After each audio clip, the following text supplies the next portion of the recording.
Good morning, my dear students. Today I am going to take English of class 9. The topic is the snake trying, and this is a poem. So today I am going to explain part 1 of this lesson.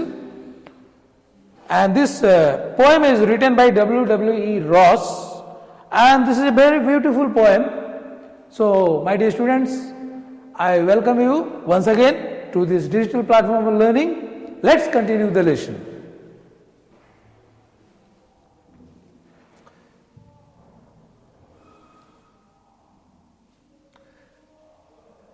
This is the poet W. Ross, who has written this poem. He has very beautifully written this poem. So, before I go to explain about the poem, I want to give a brief introduction about the writer, about the poet, W. Ross, as the name suggests, he is a European.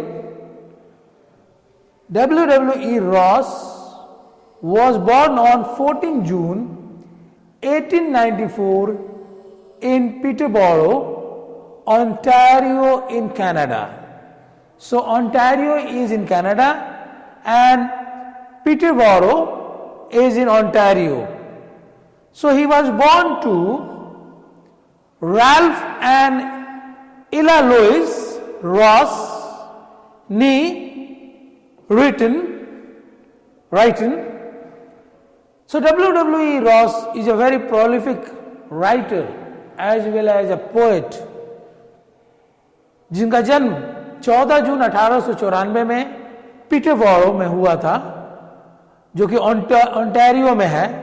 और ये Ontario जो ये एक province है Canada का, तो इनका father का नाम Ralph Louis Ross and mother का नाम इला लुइस रॉस है, और पेट नेम राइटन है. He grew up in Pembroke, Ontario. W. Ross, इनका जन्म पीटरबोरो ओंटारियो में हुआ था, और ये बड़े हुए प्रेमब्रोक, इस जगह का नाम है ओंटारियो में प्रेमब्रोक में ये बड़े हुए. He grew up over there. He studied geophysics at the University of Toronto, और इन्होंने जियोफिजिक्स सब्जेक्ट से अध्ययन किया टोरंटो यूनिवर्सिटी में. ओके, टोरंटो यूनिवर्सिटी में इन्होंने दाखिला कराया था और वहां से जियोफिजिक्स की स्टडीज की. Supporting his studies with summer work on geological surveys in northern Ontario's, और इन्होंने ग्रीष्म काल में कुछ काम लिए थे, अपने पढ़ाई को जारी रखा, पढ़ाई को सपोर्ट करते हुए ये जियोलॉजिकल सर्वेक्षण भी किए नॉर्दर्न ओंटारियो में. ओके, तो इन्होंने कितने सारे सर्वेज किए, जियोलॉजिकल सर्वेज किए, क्योंकि इनका ये सब्जेक्ट था, जियोलॉजी इनका सब्जेक्ट था, इसीलिए ये जियोलॉजिकल सर्वेज करते रहे. जियोलॉजिकल सर्वेज बोलने से भूवैज्ञानिक सर्वेक्षण. ओके, भूवैज्ञानिक का सर्वेक्षण ये करते रहे अपने कोर्स कंप्लीट होने के बाद. उसके दौरान ही, कोर्स करते वक्त ही, ओके, जब ये टोरंटो यूनिवर्सिटी में पढ़ रहे थे, तो ये सारे सर्वेक्षण किए थे. Okay, so this is W. Ross.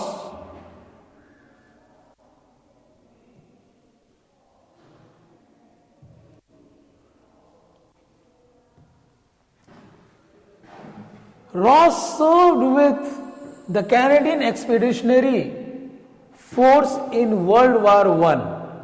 ये नौकरी किए, रॉस नौकरी किए कैनेडियन एक्सपेडिशनरी फोर्स जो था CEF वर्ल्ड वॉर 1 में उस फोर्स में काम किए, सर्व किए as a private in the signal corps. ये सिग्नल कॉर्प्स में ये हिस्सा लिए, वहां पर ये काम किए।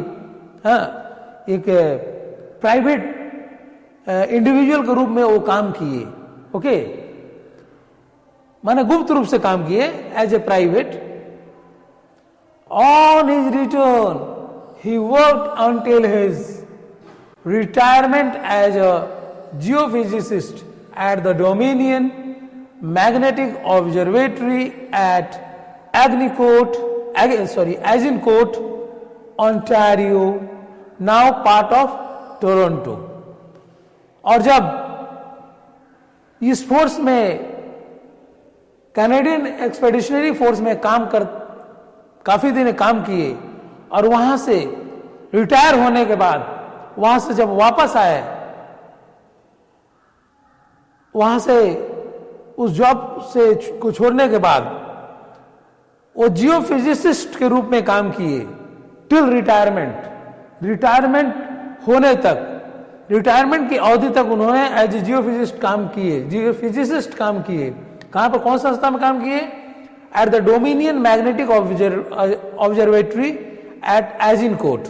तो डोमिनियन मैग्नेटिक ऑब्जर्वेटरी एक संस्था का नाम है। इस ऑर्गेनाइजेशन में इन्होंने काम किया एजिनकोट में। और एजिनकोट कहां है? ओंटारियो में है। ये अभी टोरंटो का हिस्सा बन गया है। ठीक है, ओंटारियो अब टोरंटो का हिस्सा बन गया है। He married Mary Evelyn Lowry on 3rd June 1924, who was the well-known journalist। और यहां मैग्नेटिक ऑब्जर्वेटरी में काम करते हुए, डोमिनियन मैग्नेटिक ऑब्जर्वेटरी में काम करते हुए उसी दौरान में उन्होंने मेरी एवलिन लॉरी से शादी की। 3 जून 1924 को उससे शादी रचाया, जो कि बहुत ही प्रसिद्ध जर्नलिस्ट थी। कौन जर्नलिस्ट थी? मेरी एवलिन लॉरी, जिससे इनका शादी हुआ, WWE रॉस का।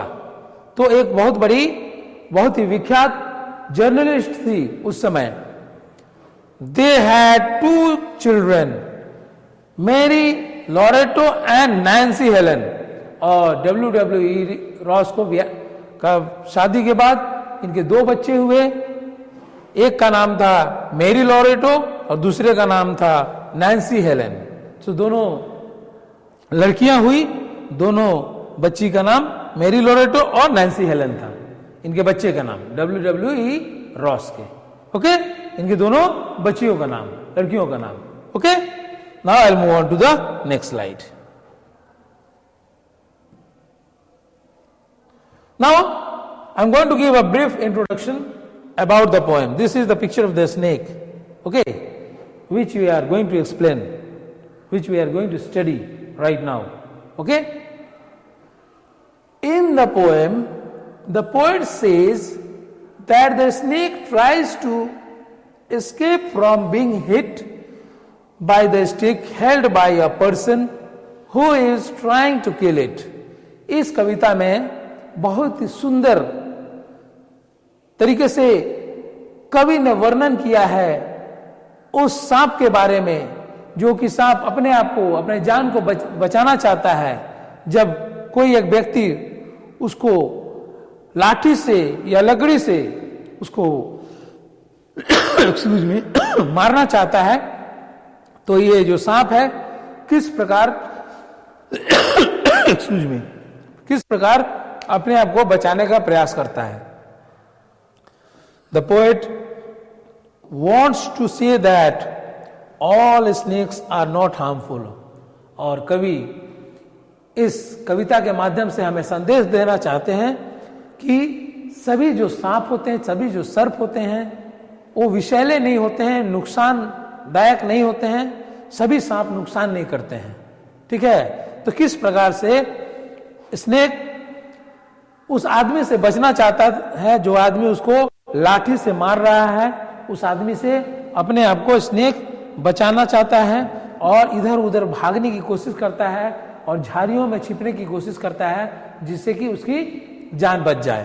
तो इस कविता को बहुत सुंदर तरीके से W.E. रॉस ने बताया है, एक्सप्लेन किया है, इसका व्याख्या किया है, जिसको हम लोग पढ़ेंगे। Okay, we must know something more about the poem. Okay, humans have a notion that snakes are dangerous and try to kill them as soon as they spot one, but this is not true. जो human beings होते हैं, मानव जाति होता है, उनका एक सोच रहता है, उनका एक ख्याल रहता है, उनका ये धारणा रहती है कि सर्प जो होते हैं, सांप जो होते हैं, वो बहुत ही खतरनाक और विषैले होते हैं। और कोई व्यक्ति अगर उनको देखता है एक्सक्यूज मी, कोई व्यक्ति अगर सांप को देख लेता है, उसको मारने के लिए दौड़ता है। हाँ, उसको जैसे ही स्पॉट करता है, एक भी सांप अगर कहीं दिखाई देता है तो कोई भी व्यक्ति मारने को दौड़ता है, लाठी उठाता है और सांप को जान से मारने की कोशिश करता है कोई व्यक्ति, क्योंकि ये नेचुरल है। सांप से सबको डर लगता है। Everybody is scared of snakes. There is nobody in this world who is not scared of snakes. Okay? तो ये लोगों का धारणा है कि लोगों ये स्नेक्स खतरनाक होते हैं, हार्मफुल होते हैं, और उसको जैसे ही हम लोग कोई भी व्यक्ति स्पॉट करते हैं, देखते हैं स्नेक को, कोई भी एक सांप को मारने को दौड़ते हैं। लेकिन ये जो नोशन है, ये जो अवधारणा है, ये सही नहीं है। कवि के अनुसार ये धारणा बिल्कुल गलत है। उनका क्या कहना है? He tells us how a harmless green colored snake tries to hide behind the green bushes in order to save itself. और कवि इस कविता के माध्यम से यह बताना चाहते हैं हमें कि एक सांप जो कि हार्मलेस है, जो कि नुकसान नहीं कर सकता है, जो विषैला नहीं है और हरे कलर का सांप है, किस प्रकार से अपने आप को बचाना चाहता है।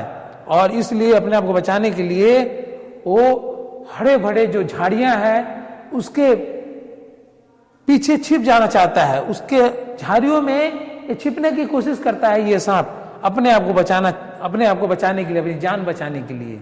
इसी चीज को ये कवि ने इस कविता के माध्यम से बहुत सुंदर तरीके से हम लोगों को बताने का कोशिश किया है कि हर सांप, हर सर्प विषैले नहीं होते हैं। Not every snakes are dangerous and harmful and poisonous.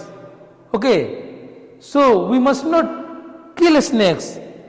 और अगर हम सांप को क्षति नहीं पहुंचाएंगे तो हमें क्षति नहीं पहुंचाएगा। इस कविता के माध्यम से यह भी संदेश देना चाहते हैं कवि कि सांप देखकर आदमी को विचलित नहीं होना चाहिए, घबराना नहीं चाहिए, उसको मारने को दौड़ना नहीं चाहिए, बल्कि वो जहां जा रहा है उसको जाने देना चाहिए। ठीक है, उसको रोकना नहीं चाहिए। ठीक है, उसको मारने की कोशिश नहीं करना चाहिए, क्योंकि सांप बिल्कुल क्षति नहीं पहुंचा सकता है किसी को। अगर हम सांप को क्षति नहीं पहुंचाएंगे, नुकसान नहीं पहुंचाएंगे, तो क्यों हमारा क्षति पहुंचाएगा। तो ये कवि का कहना है कि हम सांप को देखकर सांप के पीछे ना भागे उसको मारने के लिए। Okay, now we'll read the poem and I will explain it. I will be reading the poem right now. See this beautiful poem heading, The Snake Trying, by W.E. Ross. How a boy is trying to hit a snake. You see in this picture. Okay? So this is a very beautiful poem and a short poem, not a long poem. This is a short poem, and very beautifully W.E. Ross has tried to explain us. He gives a message to us through this poem. Okay, so let's start. Most of us think of snakes as fearsome symbols of death. ज्यादातर हम लोग snacks के बारे में क्या ख्याल है कि सांप काट लेगा, डस लेगा और हम मर जाएंगे। ज्यादातर लोगों का यही ख्याल है कि सांप काटेगा, सांप डस लेगा तो आदमी मर जाएगा। But the snake in this poem is itself a fiction. लेकिन यह स्नेक इस पोएम में ऑलरेडी एक विक्टिम है sir, not fiction, fiction victim है। खुद ये स्नेक एक शिकार बन जाता है, लोगों का शिकार बन जाता है। लोग इसे मारना चाहते हैं और ये लोगों का शिकार बन जाता है ये स्नेक। तो इस कहानी में हम लोग, इस कविता में हम लोग देखेंगे। The snake trying to escape the pursuing stick with sudden curvings of thin long body, how beautiful and graceful are his shapes। ये कविता के माध्यम से कवि हमें बताना चाहते हैं कि ये जो सांप है किस प्रकार से अपने आप को बचाना चाहता है। जिस लाठी से उसको लोग मारने के लिए दौड़ते हैं, लोग सांप के पीछे दौड़ते हैं लाठी से मारने के लिए, और ये सांप किस प्रकार से, कितने सुंदर तरीके से अपने आप बचाने की कोशिश करता है परसुइंग स्टिक से, जो लाठी उसके पे पड़ने वाला है उसके शरीर पर, उससे अपने आप को बचाने की कोशिश करता है। और जब सांप चलता है, हाँ, वो जमीन पर सरकने का काम करता है, सरकते हुए चलता है, with sudden curvings of thin long body, और घुमावदार, उसका शरीर जो है घुमावदार है, ऐसे करके घूमते हुए वो चलता है। ठीक है, उसका जो शरीर है ना घुमावदार है, ऐसे घूमते हुए, उसी को बोलते हैं कर्विंग्स ऑफ द बॉडी। उसका शरीर कितना घुमावदार है, पतला बॉडी है, उसका पतला शरीर है, ठीक है, और लंबा शरीर है, लंबा और पतला शरीर है, और उसी के सहारे वो वहां से फिसलने लगता है, फिसलने लगता है, फिसलते हुए, सरकते हुए वो जमीन पर आगे बढ़ता है अपने आप को बचाने के लिए। How beautiful and graceful are his shapes. और सांप का जो आकार है कितना सुंदर है, कितना मनोभावना है, कितना मनोभावन है, उसको देखकर बहुत सुंदर दिखाई देता है सांप। सांप तो बहुत सुंदर होते ही हैं, सभी सांप सुंदर होते हैं, और कुछ सांप होते हैं और ज्यादा सुंदर होते हैं। तो कितने लोग रहते हैं जो कि सांप को देखने के लिए खड़े हो जाते हैं कि उस सांप को मारते नहीं है। कुछ लोग हैं कि सांप को मारते नहीं, लेकिन उसका एक ग्लिम्स, उसका एक नजर उस सांप पर उनका पड़ना चाहता है, उसका एक झलक, सांप का एक झलक जरूर, हर कोई बच्चा हो, बूढ़ा हो, और कोई भी व्यक्ति हो, सांप का एक झलक पाने में जब पाता है तो बहुत खुश भी होता है। भले उसको मारने का बाद में कोशिश करेगा, लेकिन सबसे पहले वो जरूर उस सांप के बारे में बताएगा कि कितना विशाला सांप है, कितना सुंदर सांप है। तो सांप बहुत सुंदर होते हैं देखने में, ओके। और उनका कर्विंग बॉडी, स्लिम बॉडी जो होता है वो भी बहुत सुंदर होता है। So I will move on to the next slide.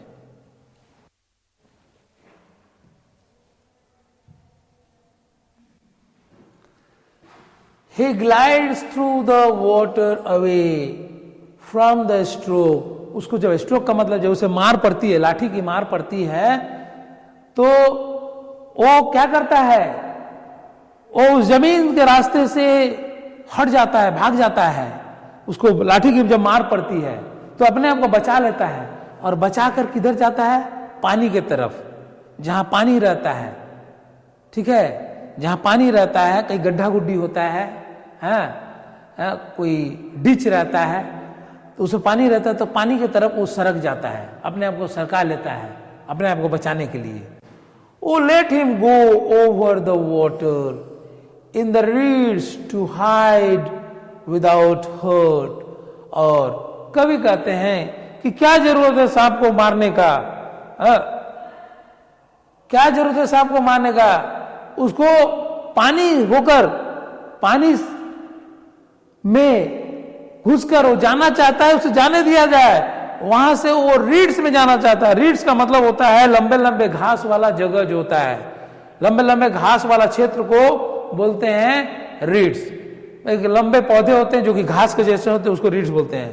तो कवि कहता है कि उसको जाने दिए जाए, पानी होते हुए वो जंगल में, वो झाड़ियों में चले जाएगा अपने आप को बचाने के लिए। जिससे कि उसका नुकसान ना हो, उसे चोट ना लगे। अब अपने आप को चोट से बचाने के लिए सांप झाड़ियों में घुस जाता है। हरे भरे जो लंबे लंबे घास है वहां वो घुस जाना चाहता है पानी के रास्ते होते हुए। Small and green, he is harmless even to children. यह सांप छोटा सा सांप है, हरे रंग का सांप है, इसका रंग हरा है और ये बिल्कुल हार्मलेस है, किसी को नुकसान नहीं पहुंचा सकता है। ये बच्चों को भी नुकसान नहीं पहुंचा सकता है। ये सांप जो है ये दुबला पतला सांप है, हरे रंग का सांप है। ये सांप किसी को नुकसान नहीं पहुंचा सकता है, तो इसे क्यों ना जाने दिया जाए, क्यों सांप के ऊपर लाठी बरसाया जाए, क्यों उसको स्टिक से मारा जाए। स्टिक से मारना इस सांप को उचित नहीं है, कवि कहता है। इसे जाने दिया जाए जहां वो जाना चाहता है। वो तो कुछ बिगाड़ा नहीं है किसी का, तो क्यों उसका नुकसान पहुंचाया जाए। यही कवि का सोच है। Okay, now I move on to the last paragraph of this slide. Along the sand he lay until observed and chased away, and now he vanishes in the ripples among the green slim reeds. और उधर से होते हुए, झाड़ियों से होते हुए वो रेत पर चले जाता है। ये सांप रेत पर चले जाता है और वहां पर तब तक पड़े रहता है जब तक उसे कोई देखता नहीं है। अंटिल ऑब्जर्व्ड, ऑब्जर्व मतलब कोई उसके तरफ ध्यान नहीं देता है, तब तक ये सांप वो बालू पर रहता है। एंड चेस्ड अवे, जब तक उसे कोई भगाया नहीं, कोई उसका पीछा नहीं किया उस सांप को कोई मारने के लिए दौड़ा नहीं, तब तक ये सांप भागते रहता है। And he now vanishes in the ripples, और ये अभी वो लहर में भाग जाता है, पानी की लहरों में ये समा जाता है, उधर ही भागने लगता है। और वहां से among the green slim reads, और जो लंबे आकार के जो घास हैं, हरे भरे घास हैं, जो लंबे घास है, उसी में ये छिप जाता है, वो गायब हो जाता है, वो लोगों के नजरों से गायब हो जाता है। जो लोग उसे मारने के लिए दौड़ते हैं सांप को, उनकी नजरों से ये दूर होने के लिए वो लंबे घास वाले जगह में घुस जाता है, वहां भाग जाता है और उस जगह से गायब हो जाता है जहां लोग उसे मारने के लिए दौड़ते हैं। तो हमने देखा कि कितना सुंदर कवि ने इस कविता के माध्यम से हमें यह सीख दिया है कि हमें सांप को देखकर उसे मारने नहीं दौड़ना चाहिए, उसको जान से नहीं मारना चाहिए, न ही उसे क्षति पहुंचाना चाहिए। क्योंकि अगर सांप हमें क्षति नहीं पहुंचाता है तो हम क्यों उसकी क्षति पहुंचाएं। तो यह कवि एक संदेश देता है कि किसी जीव को, किसी प्राणी को नहीं मारना चाहिए, और खास करके सांप जिसको हम विषैले समझते हैं, बहुत ही फियरफुल समझते हैं कि स्नेक बहुत फियरफुल होते हैं, बहुत डरावने होते हैं, बहुत भयानक होते हैं। इस बात को अपने दिमाग से हम निकाल लें और सांप को मारने के लिए न दौड़े। So we have come to the end of this lesson, my dear students.